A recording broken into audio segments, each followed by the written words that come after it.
Good afternoon, everyone. I'm Amy Ostrom, Interim Dean of the W.P. Carey School of Business, and I am excited to be here for another incredible Economic Club of Phoenix webinar. I am especially excited to welcome W.P. Carey alum, Hall of Famer, and great friend of our school, Tom Harris of the Arizona Diamondbacks, who is going to be our speaker today. A couple of routine housekeeping items before we get started. First, all attendees are muted and have videos disabled for the remainder of the session. If you have a technology question or a question for our keynote speaker, please use the Q&A box at the bottom of your Zoom window. We're going to save questions till the end of the session, but you can go ahead and put your questions into the Q&A box whenever you are ready. I would like to take a moment to share some excellent news for W.P. Carey since our webinar last month. Poets and Quants, a premier outlet covering business schools, named W.P. Carey's undergraduate programs among the top 10 undergraduate business programs to watch in the country. This honor covers both on-campus and online programs, and I really think it's a testament to the strong foundation W.P. Carey provides to business students as they launch their careers. Last week was ASU's annual Sun Devil Giving Day, and I am humbled to share that W.P. Carey raised more than $30,000. Our target fund this year was the W.P. Carey School of Business K.A. Ferris Emergency Scholarship Fund, which helps students stay in school when they experience unexpected financial stress. And it is a vital resource for students, a fund that is really near and dear to my heart. And I'm proud that more than 250 donors joined us in supporting the fund. We are also counting down to convocation. It is hard to believe it is already the end of March. Graduation will be here before we know it, and we are excited to celebrate graduates in person and invite back recent graduates who celebrated virtually. The undergraduate convocation ceremony is May 10th in Sun Devil Stadium, with graduate students celebrating a few days later on May 13th in Desert Financial Arena. Now for our keynote. Our special guest today is Tom Harris, Executive Vice President and CFO of the Arizona Diamondbacks. He oversees all general accounting, finance, stadium operations, and administrative activities, and ensures operations are in accordance with ownership goals and objectives. Prior to joining the Diamondbacks as Vice President of Finance in July 1995, Tom had roles with the Phoenix Suns and America West Arena, Gene A. Schwarzkopf, CPA Ltd., and Arthur Anderson & Co. He holds a bachelor's degree in accountancy and master's degree in taxation from ASU, is a member of the board of the Southwest Autism Research and Resource Center and the Arizona Diamondbacks Foundation. And as I noted earlier, he is a W.P. Carey Alumni Hall of Fame Award recipient.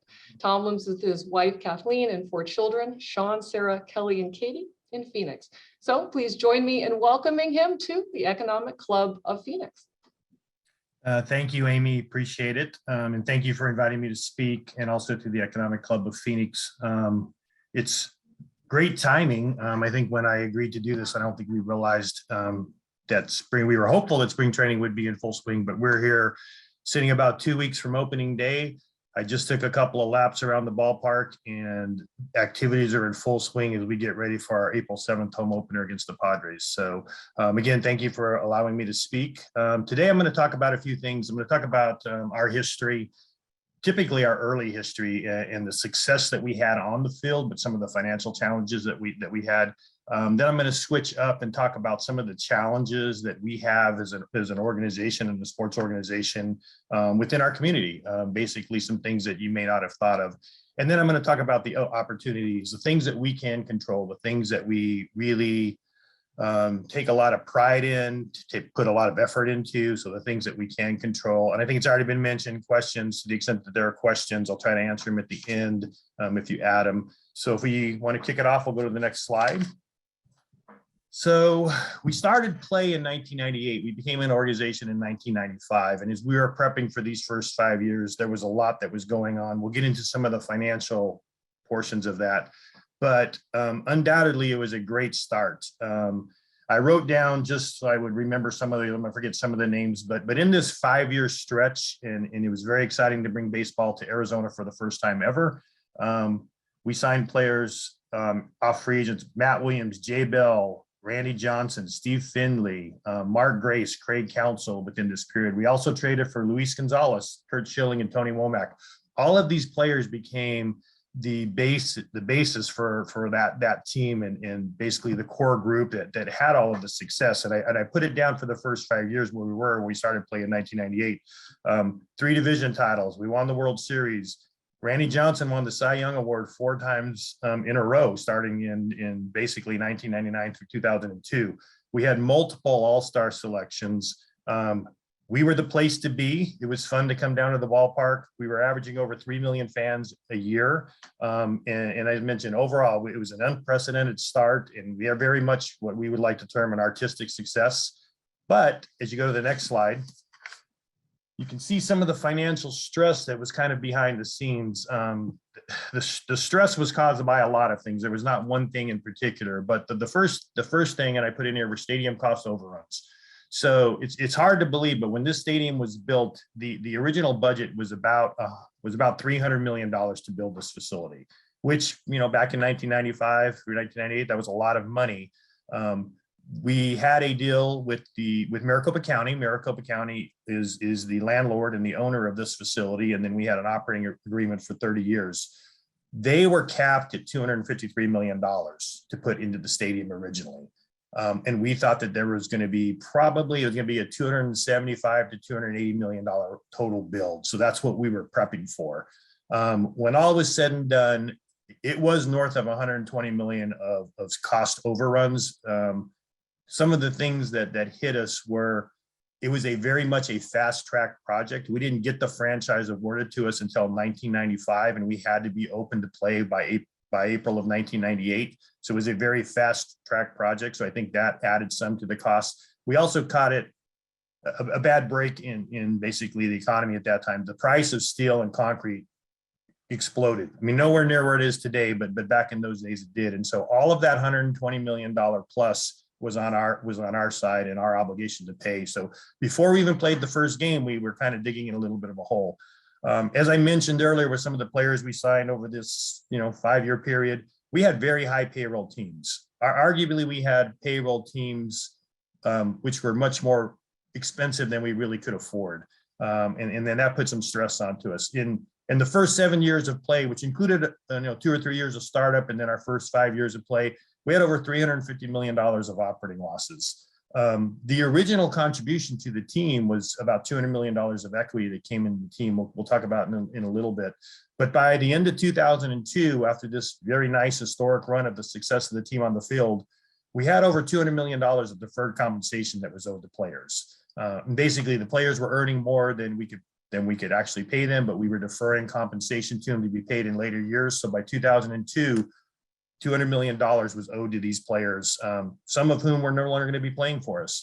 In entering the 2003 season, I put the team was insolvent. We weren't legally insolvent, but what I put down is the gross value of the team by most accounts right now in a debt-free scenario, the value of the enterprise was about $300 million.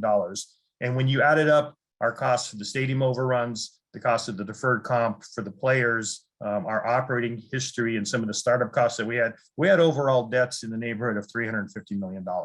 So we were in somewhat of a bind as we were heading into that 2003 season. So if you go to the next slide, what did we need to do? Plans were underway probably late 2000, early 2001 to come up with some new investors and maybe a new wave of equity that could come into the team. Ken Kendrick stepped up, he and some other investors who were somewhere in the team already, some were not. They stepped up in 2002 to do a nice equity raise for the team. And over the next 4 or 5 years, and primarily by 2004, we had over $244 million of new capital raised for the team, which was needed. So when you include the original capital of $200 million, there was $444 million invested in the team. And all of that came in over the next few years. I'm happy to say between that and some other things, which we'll talk about a little bit, the team is now financially stable. It has been for quite some time. Since 2005, we strive to operate at a break-even level. Some years we're there, some years we're not, but we basically we try not to be in a situation where we're losing money anymore. We're also not in a situation where we're trying to earn a lot of money and just have it sitting on the sidelines. Our overall debts have been controlled. There were some transactions that happened in 2017 and 2019, which I won't get into in great detail, but it enabled us to go into 2020. So as of December of 2019, we were a debt-free company. So that $350 million of debt that we had talked about had completely been erased. And we didn't know that the COVID was going to hit us, but we went into 2020 as a debt-free company and probably the strongest financial position we'd ever been into. Little did we know that was going to come up to help us. So kind of to recap, over the last 17 years, we've been operating at a break-even level. All of these equity investments that we talked about have stabilized the team. All of our debts have been eliminated. Under COVID, we have had to dip back into the debt market a little bit. But then also another thing that happened over this 2005 to basically today, franchise valuations have substantially increased. So if you go to the next slide, we'll talk about those a little bit. Really, the first franchise that sold that was the high tide that raised everybody's boats was the Los Angeles Dodgers. They were in a situation where they were owned by Frank McCourt. Frank McCourt needed to sell. So it was somewhat of a forced sell, but it was an open market bid for the Dodgers. Arguably one of the most, high profile teams in Major League Baseball. At the conclusion of that auction, if you will, or bid process, the Dodgers ended up selling for $2 billion, which was vastly more than most teams had ever sold for, any franchise had sold for at that level. Shortly thereafter, the San Diego Padres had a sale from their ownership group and they sold for $800 million, much more comparable to who we are. But then you can see, and I added a few more, the Miami Marlins sold in 2017 for $1.2 billion. The Kansas City Royals sold right before COVID for $1 billion. And then the Mets, as COVID was in place, they sold for $2.4 billion. So that made a dramatic change in the valuation, because I think I had told you before, back in 2002, 2003, we were top line enterprise value about $300 million. The value today is probably likely about $1.3 billion as you look at the comp from these other transactions that have taken place. So go to the next slide. I'm going to start at the bottom of the slide and work up. I mean, bottom line is, and this is the philosophy of our ownership group, we spend what we make. And what I mean by that is we spend according to our level of revenues, and our revenues are somewhat predictable. We know where we're going to be. We're about a $250 million top line operating company. So we need to spend, and we spend basically that $250 million. And as we would make more money, and hopefully we will be maybe making more revenue over the years, we'll spend. The philosophy of our ownership group is to spend the money on the players. If we can, spend money on players, spend money on the stadium improvements and enhancements, and then also make significant contributions to our community, which we'll get into in a little bit. There have been virtually no distributions or dividends ever paid to our ownership group. Their philosophy is, let's put what we make back into the product, but let's also be financially disciplined about what we do. And that's why we've been running at a break-even level for the last 17 years or so. Next slide, please. So I'm going to turn now to challenges. Some of these you may be aware of, some you may not be aware of. I've made the argument before that we are in the most saturated sports market in the United States by far. And what do I mean by that? And I have them listed down here. Our sports market, all four of the major leagues, Major League Baseball, NBA, NFL, and NHL, have franchises here in Metro Phoenix. The Phoenix Open is the highest attended golf tournament in the world. I don't know of another situation in any sport, and certainly not in even Major League Baseball, where in your market, 14 other teams come in and spring train in your market for a little over a month.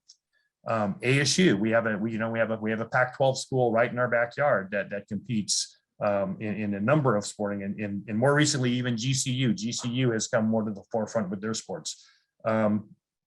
Great for our community, but we're in the Super Bowl and Final Four rotations. I think that's phenomenal, and I hope that continues. We have 2 NASCAR races, one that just occurred recently. We have 2 college bowl games at least. One happens out at Cardinal Stadium. One actually happens here at Chase Field. And then we have a number of other sports, including the Rising, the Mercury, and the Rattlers. Again, I'm not aware of any other major league franchise that has this much competition in its marketplace. So that's why I say this is very, and then, well, thank you for changing slides. Then we go to the economics. The economics, while we're the 5th largest city, our metropolitan area is really 14th in population. So that, you know, it is a challenge that we have for us. We're 23rd in median income. As it relates to Fortune 500 and Fortune 1000 companies, we're 20th in Fortune 1000, 29th in Fortune 500, and our TV market is the 11th largest in baseball. And this is out of the 30 clubs. This is compared to the other major league clubs that we have. We also compete with climate. And what I mean by that is our spring and our fall are really beautiful weather here. And you have to want to come to a game, even though we have a retractable roof, it is in an indoor venue. And that's something we have to compete with. In the spring, we compete with the great weather and the fact that 14 other teams just left our market.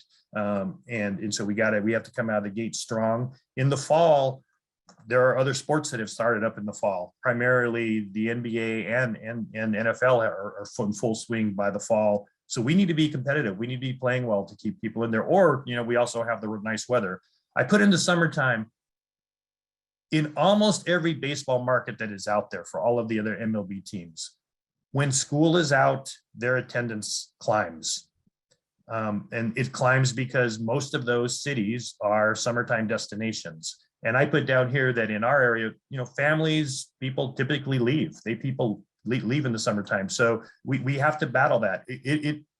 We have shown year after year after year that our attendance goes down a little bit once school is out, typically in June. And our no-show percentage, which are tickets that are distributed, sold, that's a lot of those folks don't show up for these games over the course of the summer. So it has to be a really, really big game, or we have to be playing well to keep that. And like I already mentioned, Phoenix is certainly not a summertime destination. So we don't get the ancillary game attendance that you would get. And just personally myself, I know that I have over the summertime when I've been on vacation with my family, we've gone to games in Denver and San Diego and LA and Anaheim. That is something that we do as a family.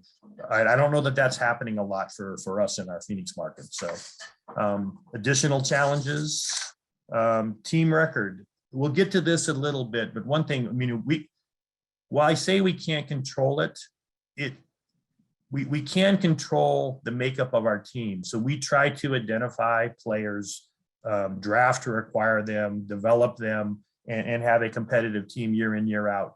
Because of our economic circumstances, we can't compete with some of the bigger market teams. Frankly, the NL West is really tough. We get typically outspent in almost every category as it relates to baseball operational spend. It is not uncommon for the LA Dodgers to outspend us 2-1 in MLB compensation. The Giants are about 2 times what we can spend. And even in the recent years, the Padres and the Rockies are outspending us in compensation. They also, some of these teams can outspend us on the things that they provide to their players, the signing bonuses that they're able to give to international and their draft picks. So it's very, very difficult. So while we can't control it, what I mean by that is we can control the composition and makeup of our team. But once they go out to play, we have little to do with how they compete on the field. And it's hard to make an adjustment in season. I already mentioned this a little bit as you get to the industry. There is pretty significant competitive balance issues that we have. The big market teams, and there's about 7 or 8 of them, are typically making 3, if not 4, if not 5 times the revenue that we are making. So there is great disparity. And we just talked about the collective bargaining agreement, or we might get some questions on that. That just recently was completed. But there are revenue sharing provisions in there which try to level the playing field a little bit. But even with that in play, it is very difficult as we still get outspent by some of the bigger market teams. And then labor negotiations. We even though we're a part of it and we're part of the league, we don't really have a lot of say into the labor negotiations themselves. It's a collective bargaining situation that goes between the players union and the things that they want and the things that they need, and primarily the commissioner's office, who is hired on our part and handles those negotiations for us. So those are some of the challenges that we have that we can't control. So now I want to talk to the things about that we can control, because what we talk about a lot at the Diamondbacks is we have to find a way to win. And finding a way to win doesn't just include winning on the field. Certainly we want to win on the field. We want to be competitive. We want to put out a good product, but we have to find ways to win in the areas that we can control. And I put down 3 of those here. One is fan experience, one is employee culture and our employee base, and then community involvement and giving. So I'm going to touch a little bit on all 3 of those real quickly. So next slide, fan experience. I think every organization would say this, no matter what you do, whatever product we want people to come to the ballpark and have a safe and fun environment. While it's not always possible, we want everything to be very convenient and very easy, from the time you've made a decision to come to a game, to having to buy the ticket, to have to find your parking, to coming in through the stadium, getting into the game, finding your seats, seeing the game presentation, the in-game features that we present. You feel safe. You feel like you had good value. So all of those things come into play when we talk about the fan experience. Game presentation, I think we spend a lot of time trying to make everybody very well entertained from the time they step in the field. They feel welcomed, they feel appreciated, even on their way out the door. The in-game features that we do, we try to give creative and fun in-game features. So when someone comes to a ball game, maybe we lose that game, but we win in the opinions of everybody, like, hey, this was a fun thing and I would like to come back to. There is a survey that's done every year, and it's called the Fan Cost Index, and it measures the cost of parking, the cost of the tickets, the cost of concessions, the cost of merchandise. We have been named the most affordable franchise in Major League Baseball over the past 12 years, and we're proud of that. And we're going to try to continue to do that. Our average ticket price is about $20. If you want the high price tickets as close to the field as possible, you can pay for those. But we have a lot of tickets and a lot of inventory here, and our average ticket price for those tickets are about $20. We also do something that, frankly, I think sometimes our concessionaire doesn't like, but we try to do family value pricing in our concessions and merchandise areas. What does that mean? If you want to come in and get the high-end meal, or you want to get the game jersey that the players wear, those are going to be at a certain cost point. But what we try to do is we try to have family value pricing in the concessions, whether it be for almost more like kids meal types of things that are much more affordable, and merchandise that maybe they're not the game worn jersey, but they're a nice, piece of merchandise that maybe someone, whether it's a hat or a t-shirt that your family member would want to have. So we try to keep really cognizant of that to make the fan experience the best that we can. Next slide, please. We also try to do unique experiences here, and all teams do this, but it's something that we really try to focus on. And there are things that we can do that maybe some of the other local sports teams can't do. To the extent possible, we try to have Friday fireworks. We probably have anywhere from 6 to 10 Friday night games where we do fireworks post game. If we play on the 4th of July or anywhere near the 4th of July, we try to do a fireworks show. Creative promotional items. I know a lot of people will come to our games and they really don't care what the promotional item is, but I can assure you there are a lot of people that care deeply about what the promotional item is. And so to come up with fun, unique items is always a challenge. I think we've done that to a degree. We've given away beach towels. We've given away t-shirts and I'm always surprised, but bobbleheads are always still very, very, very, very valuable to the fan base, and people still line up for them. One of the most creative promotional items we ever did, and if you were around in Phoenix a few years ago, we did a snow globe. We did a takeoff of a snow globe, but it was a Haboob globe. So it was Chase Field in the center, and as you shake the globe, instead of snow, it was basically brown dust. And surprisingly, that one hit. And sometimes you hit on some of these items, sometimes you miss, but there are people who check the promotional calendar who want to come to those games. Kind of going down the list, on Sundays, Sunday home games, we try to have a program. Sometimes we can't do it, for the most part we can, where kids run the bases. So kids get to come down on the field and start at home plate and run around from first, second, third, all the way home. We strongly encourage our players to give autographs. So if you come out for batting practice early, usually gates are anywhere from an hour and a half to 2 hours before game time. Players are out there. They're taking their batting practice. They're doing infield practice, but there's always some downtime, and we try to encourage our players to the extent that they can provide an autograph. I have seen it. You see kids come in, and it's the first time in the ballpark, and they see the size of the ballpark, and they get close to a player who's in uniform and get an autograph, and it's a special time, and it's something that we really try to encourage. Youth sports recognition. I'm going to get into this a little bit later, but we try to recognize as many little league programs, soccer programs, high school or club champions. We bring them down on the field, and they get recognized on the field before the game. And then theme nights can get somewhat creative. If you've been down the ballpark, there's things. We have a pride night, we have a date night, we have Star Wars night, we have an entire weekend dedicated to Hispanic Heritage Week.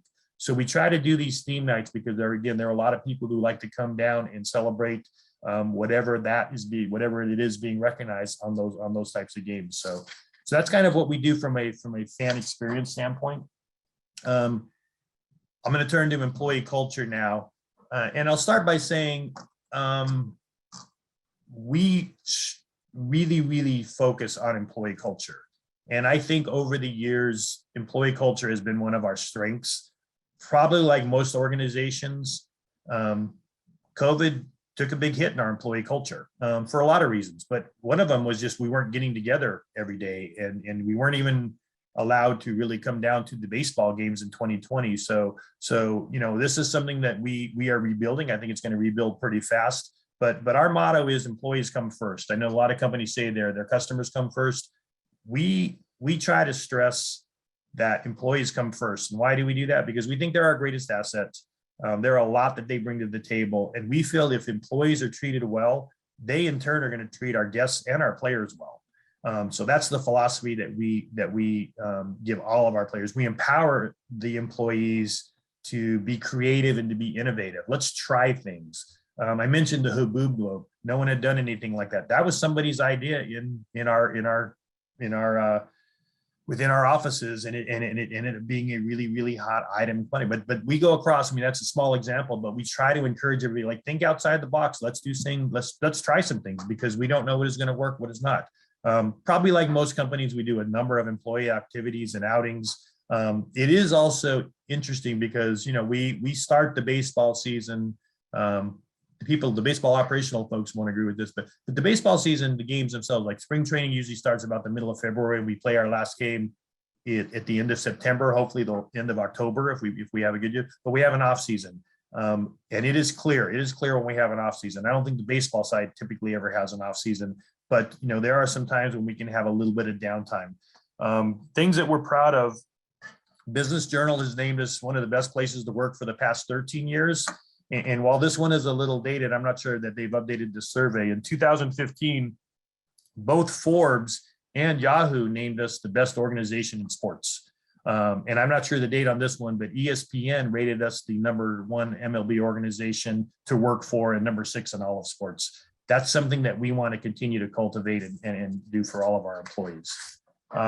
As it relates to community, I will tell you, probably more so than anything we do. So certainly we want to win championships. We want to win baseball games. We want to do a lot of things that make our employees proud. Community is probably what makes me the most proud of the things that we do.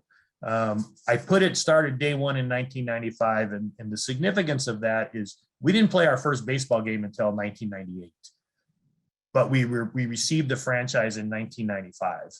One of the first things that we did is we started a Diamondbacks 501c3, and we started raising money for our community. It was always something, and I think this is something that's always been like, nobody needs to give us their respect and trust. We need to earn it. And part of the way we earn that is by doing the things that we do in the community. I'm proud for all of the things that are on this slide, but this year we surpassed $75 million in giving back to the community.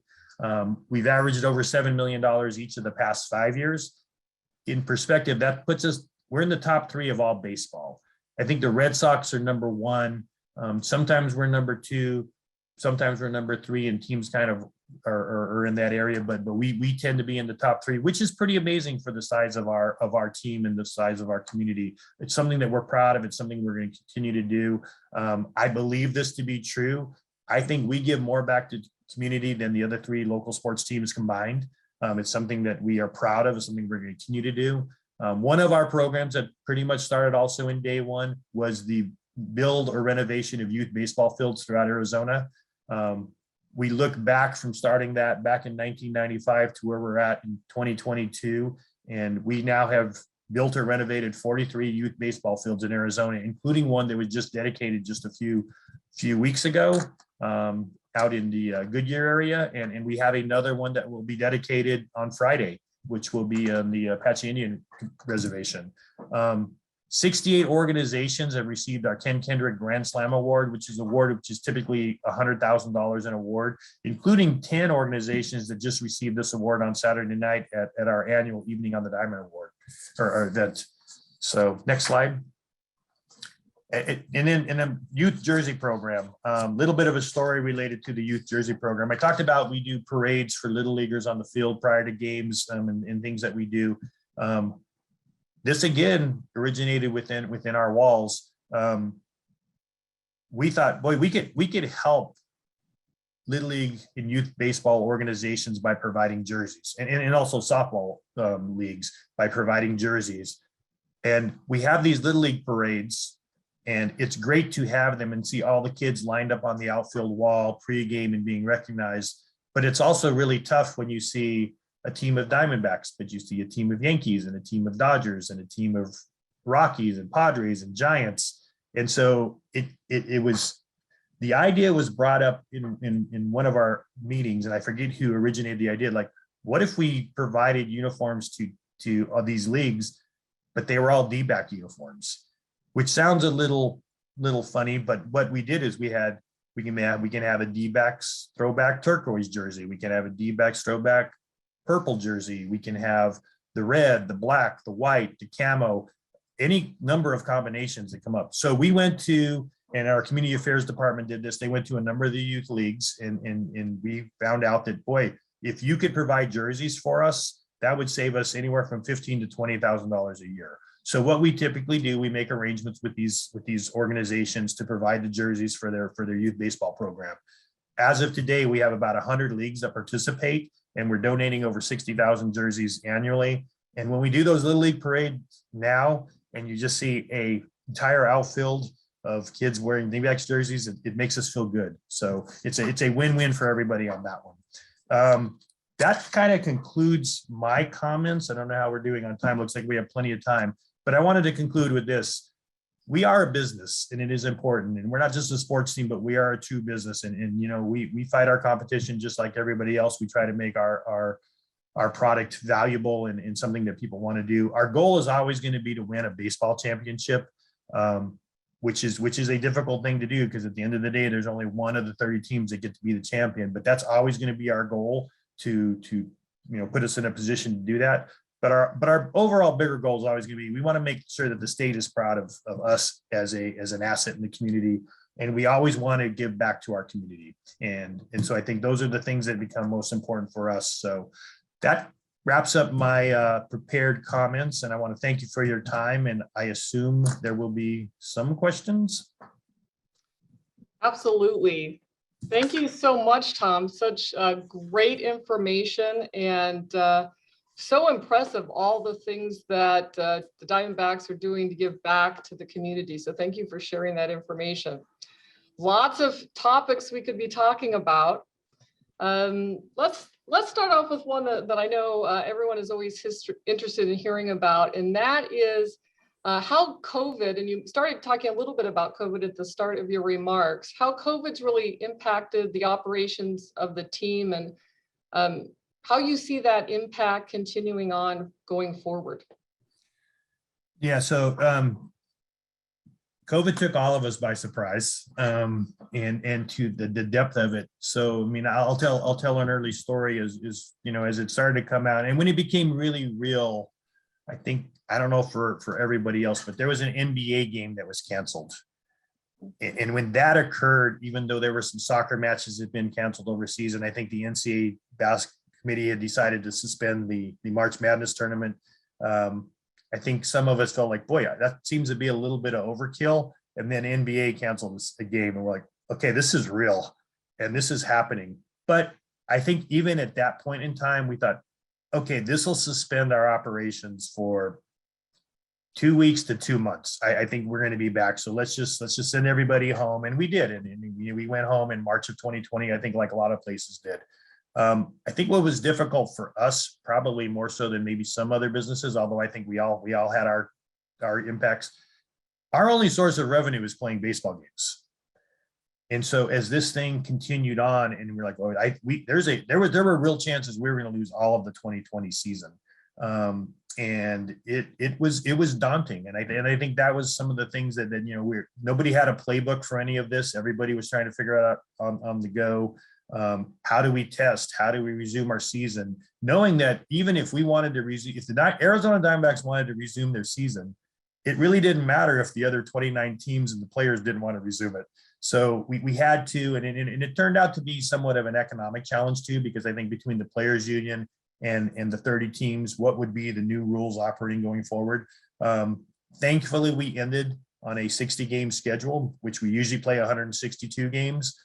It was, for me personally, it was a strange time because, we were running budgets and forecasts. What if we played 120 games? What if we played 100 games? What if we played 80 games? What if we played 60 games? And so all of this was in flux. And frankly, in working on all of this from home, I realized that, I think we did learn some things. We had the ability to work from home, but it was tough as we were going through that entire process. And I think a lot of people feel the same way.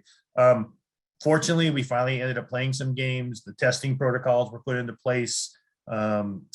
We made it through 2020, and we played a World Series game. If I'm not mistaken, the Dodgers won the World Series that year. And on the night that they won, their star third baseman tested positive for COVID, which would have been interesting had they not won that game. What would have happened as that continued on? But we made it through. Everybody's focused attention to turn their attention to 2021. But before I get off of that, just probably like a lot of industries out there, the financial losses that came out of 2021 were staggering. We were fortunate. We were a fortunate team, and I mentioned earlier in my comments, we went into 2020 as a debt-free organization. So that allowed us some flexibility to do certain things. I think there are a lot of things we would do over if we had the opportunity, especially as it dealt with our employee staff and things of that nature. But you go into 2021 season and COVID's still around and it's still there, and we're going to play to a restricted crowd. And we really didn't know how that was going to impact us. And so it just came down to since we're running again a myriad of different budgets and forecasts, trying to figure out how many games that we think we can play, how large the crowd capacity could actually be. And so it definitely took its toll. And it has, while it has, I hate to say subsided, it has gotten less, but it still carries on in 2022. So we're still dealing with a lot of those impacts. I think the good news is at this point we have no limits on our capacity, so we can be fully open. And I think that's the thing that we're excited just to face it and hopefully get COVID behind us. And maybe it becomes a reality for everybody that we just live with, or maybe it does eventually subside and go away. But I think it seems like we're on the other side of it now. Great. So related to that, Chase Field is cashless, right? So that was one of the new things that was put into place. Is that correct? Say that again. Chase Field being cashless. Oh, yes. So is that something here to say? Are there other kind of trends like that COVID kind of accelerated that you expect to see going forward? I think there was always a belief that cashless would be a way to go. There was actually an MLB team that had already converted to cashless prior to COVID. This definitely accelerated the process for us. So that's going to be new for us. Well, it was in 2021, but also in 2022. And there'll be adjustments that come out of that too. But I think the goal is to be basically cashless and ticketless. Everything will be on your phone or your card. So, yeah, but that definitely expedited everything for us. Okay. I think it was doing that in a lot of different ways for a lot of different organizations. Yes. Thinking back on when the franchise was first awarded, what advice do you wish you'd had in kind of building a new team? You started talking a little bit about that history, so I'm curious to hear. Probably the biggest thing that I would probably go back to is we definitely were going to have a honeymoon period with fans. And I don't think we anticipated what that actually was going to mean. It was extended for us because we were winning, but that honeymoon period that we had with teams, I'm going to flip the answer around a little bit in the sense of, I'm glad I didn't know what I know now back then, because I think it would have been almost too daunting to start the entire franchise the way we did. I think I wouldn't necessarily say ignorance, but maybe being a little naive to the challenge that we were going to face. In some ways, I'm glad we did. Like we every challenge that came to us, we stepped up to and came up with a good solution. So there were certainly things that to steal a pun from baseball, there were curveballs thrown our way. We didn't know that the stadium was going to cost over $120 million more than was originally budgeted. We had to figure out how to deal with that. So I think, I also think, understanding that the industry was going to grow. The industry is going to grow over time. We're not going to be set where we're at today, but those are probably the two bigger things that I would probably say would have been some good advice to know. Yeah, excellent. Definitely other questions coming in. So you talked a little bit about the collective bargaining agreement with the players union. Could you share more about your thoughts related to that? Maybe some of the big changes that an average fan perhaps isn't appreciating that you'd like to highlight? Well, I think typically when a new collective bargaining agreement is reached, it goes for anywhere from 4 to 6 years. I think the last few have been 5 years. So we kind of always know that this is coming. And when we go into one of these situations, both sides want to win. What does win mean? I think that definition is a little bit different. I think if you're the players, you want access to money. I mean, it's you're the one providing the services. You would like to make as much money as you can in your short career, arrive to free agency earlier, have all of the creature comforts that are provided. I think when you're on our side, the ownership is probably more like, we understand all of that, but we can pay what the industry is allowed us to pay based upon the revenues that are coming in. But we do need to have some semblance of competitive balance between the 30 clubs, and we would love to grow the game. And I think both sides realize that, but there's always going to be this struggle and there's going to be this give and take. As far as this basic agreement, we just got a summary of some of the larger economic points. Probably the biggest thing is new players through probably their third year of being at the major league level are getting across the board about a 33% raise. That's significant. That is significant for those players. The higher ends will still kind of be where they're at. The free agent market and in the free market will dictate where those players can sign for.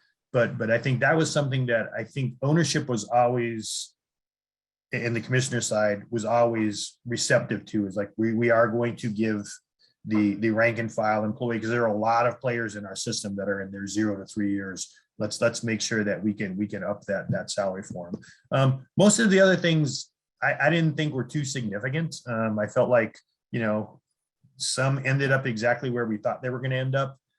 For instance, the draft lottery. I think there were some, like, to prevent teams from intentionally losing games to get the first pick. Now you're in a lottery with the bottom 6 teams.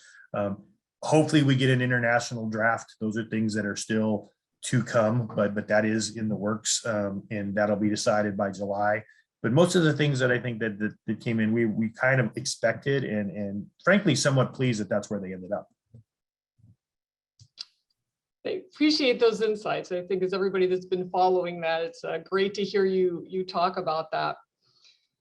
So there's a question here asking about kind of the rough breakdown of revenue sources to kind of get a better sense in either for the Diamondbacks or broadly Major League Baseball in terms of things like ticket sales, TV licensing, merchandise, rents from stadium vendors, kind of get a bit of sense of the operation. Yeah, and so I'll start by answering this way. When you get out of TV broadcasts, ticket sales, sponsorships, concessions, like those types of, that's about 90% of our revenue. It all comes in, and the broadcast revenue comes from both the national side and the local side. When I first started, gate receipts were a strong component of our revenue. It probably constituted upwards of 60% of our revenue. Now that's down to about 35%. Broadcasting has taken over, both at the national level and the local level. So that has become much more lucrative for us. But we face our challenges there too, as we continue to see these contracts that we have for our local broadcast rights. And you have operators who are facing the same challenges that every operator is. Like, there's a lot of cable cutting going on right now, and there's multiple choices. So how do you continue to monitor those or monetize those rights that you have? So, that's in a little bit of a flux for us right now. Sponsorships are a big deal. Sponsorships probably are about 20 to 22% of our revenue. And then concessions and merchandise and parking, things like that, probably another 10%. But most of our revenue comes from national broadcast revenue or local broadcast. That's probably now in the neighborhood of 60 to 70% of, well, probably about 50 to 60% of our revenue now. So related to that, I'm interested in your thoughts about the recent streaming deal with Apple. Sort of an interesting move for Major League Baseball. Do you have thoughts about that and kind of what that means for some of the other kind of traditional stakeholders? Well, I think it all boils down to, we have a lot of programming in Major League Baseball. 30 teams, 162 games a year, basically playing from, if you include spring training, there's another 30 games or so that typically get played, not this year, but typically get played. There's a lot of inventory that we have. How do we monetize those rights? So I think deals that you see with Apple and frankly, the traditional carriers are going to continue. And we have to continue to explore and be creative and figure out how to monetize that inventory that we have. Great. How, kind of changing topics here, how does the on-site sports book and the legalization of gaming change the financial outlook for the Diamondbacks or baseball at large? So I'm going to answer with what we thought might happen and then what is actually happening. So at one time when there was talk about gaming was going to be legalized across the country, there were some people who were like, gaming is going to be more lucrative than the game itself. I mean, there's going to be so much money that is earned through betting. I think what is actually happening and what has come to fruition is, it's a change. We have a deal with Caesars. So Caesars is our sports book operator. There's a couple of components to that deal. One is the gaming side of it, and then the other is the advertising that they will do through us and utilize us for that. It's been nice. It also is extremely competitive. I think you go out, and if I'm not mistaken, there are 20 licenses that are available in the state of Arizona. So it is incredibly competitive. The Suns have a partner, the Cardinals have a partner, the PGA Tour has a partner, the Rattlers will probably have a partner. I mean, it's anyone who, and then you also have all of the Indian casinos that have their own gaming operations that have now become legalized. So while the betting totals in Arizona have been very, very lucrative and I think maybe somewhat surprising, we get a small sliver of all of that. I would never say it's not helpful to the teams, but it's probably not as lucrative as we thought it was going to be at one time. And I think some of that has to do just with the competition and the fact that there are 20 licenses out there. We also didn't catch a good break. The sports betting launched in September, which was the end of our season. But we will have our sports book up and running. The windows are opening. Frankly, the bets can be placed either online through your mobile device or here at the ballpark through the ticket windows. But our sports book itself will be physically open probably in May of 2022. Do you think that the legalization of that is going to change the fan experience at all? People's loyalty to teams? I don't think it will necessarily change loyalty to teams. I think it can change fan engagement. I think, as long as, there are things that can happen in a game later in a game that are still important to somebody based on how they place their bet or want to place an upcoming bet. So I think there will be some of that goes on. It's still early in the process, and we've yet to really have a season where the betting was in full swing when we've been playing our game. So we'll see how that all plays out. But I do think it's gonna have an impact on the fan engagement of our game. I do think it will do that. Interesting to see how this all unfolds in the coming years. Yeah, I agree.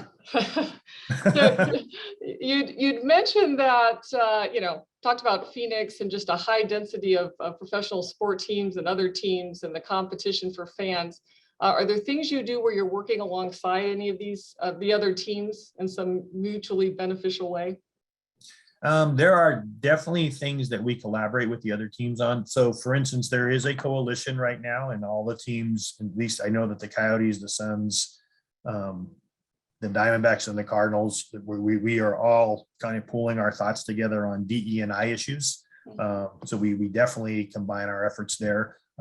We happen to be in the downtown area across the street from the Phoenix Suns. We were born, a lot of us, Jerry Colangelo being the original owner of the team and then bringing the Diamondbacks, there was a lot of collaboration in the early days, but there are still things that we collaborate with them on as it relates to mutual properties owned or our seasons. We have great relationships, I think, with all of the organizations.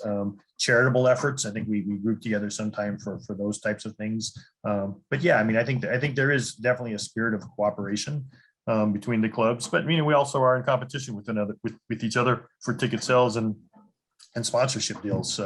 But the extent that we can, I think we do cooperate pretty well with them.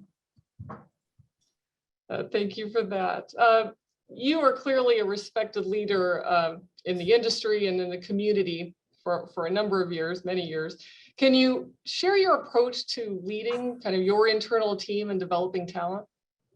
So yes, I tend to be, let's set what our goal is going to be. And then maybe, sometimes it's mutually determined, sometimes it's not mutually determined, but like, here's the goal that we're trying to get to, whatever it is that it is. It could be a financial matter. It could be an organizational matter. I try to be in a situation where I allow creative ideas to flow up. And you can't always accept every idea that is thrown your way, but my goal is to be very open-minded to the extent that I can be, and then also let the creative juices flow. I will say that's a big change in my career from where I was early. I think I everything had to be in a box, everything had to be in, and sometimes I always thought like, yeah, but what if this happened, or what if this happened? I think now I've come much more like, okay, you know what, let's not be afraid to try things. Let's try initiatives. And I think, going back to what we said about our employees, we encourage people to be innovative and creative. And I certainly have realized now there are typically a lot of different ways to get to the same end game. So not to get too caught up in it didn't happen the way I would have done it, but you got there. And as long as that happens, I think I'm open to that. So wonderful. So sort of thinking about your time with the Diamondbacks, I know we have lots of students that are no doubt listening to you who really would love to pursue a career in sports. I'm sure most of them would love to come work at the Diamondbacks. Could you, talk about what you enjoy about your job and maybe your favorite memory of working with the team? So yeah, so it's kind of the first part of the question. Yeah, it is a fun place to work. It can be. When we're winning, there's nothing like it. When we're losing, there's nothing like it either. But it's a dynamic place to work. There's a lot of things that happen behind the scenes that nobody ever gets to see.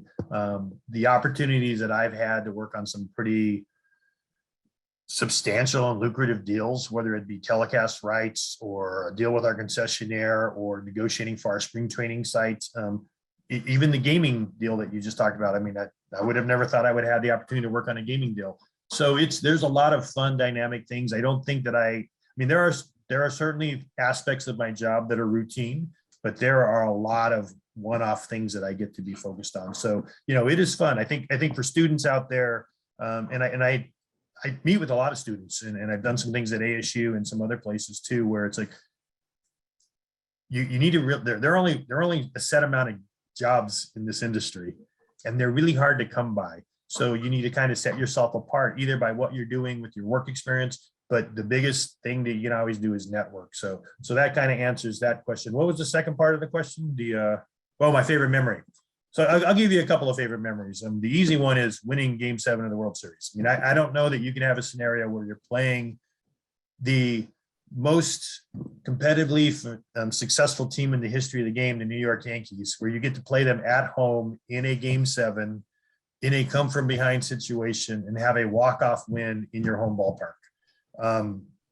And to add to that, in our fourth year of being in existence, I mean, it was truly exciting, a flashpoint moment in my career, just something that was really cool. But I'm gonna give you another one, which is more personal to me.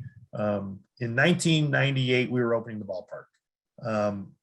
My wife's mother had just passed away in February of that year, and it was difficult. It was a difficult battle with cancer, and my son at the time was 5, and so we're all down here for opening day.